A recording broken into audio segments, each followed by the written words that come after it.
मराठा आरक्षणासाठी मनोज जरांगे पाटील यांनी सुरू केलेल्या आमरण उपोषणाला पाठिंबा म्हणून मराठा समाज बांधवांकडून अहमदनगर जिल्ह्याच्या शेवगाव तालुक्यात ठिकठिकाणी उपोषण करण्यात येते।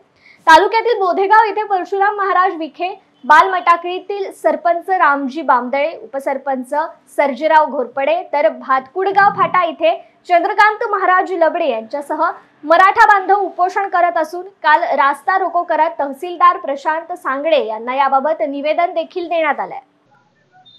गेली 7 दिवसापासून अंतरवाली सराटी येथे मराठाचं आराध्य दैवत मनोजदादा जरांगे पाटील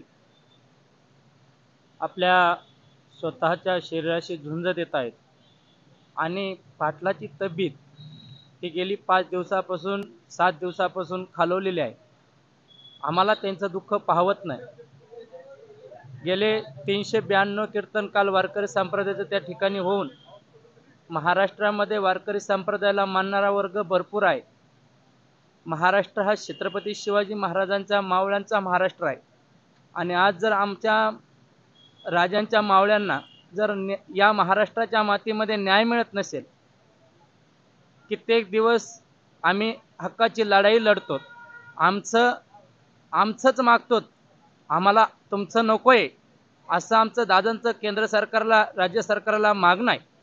तत्कालीन देवेंद्र फडणवीस त्या ठिकाणी मुख्यमंत्री साहेबांना सर्वांना विनंती आहे, माननीय मनोजदादांची मागणी त्या ठिकाणी Hyderabad graduate, Satara graduate, Bombay graduate ह्या ठिकाणी लागू करावं, आमच्या मराठा समाजाला आरक्षण द्यावं।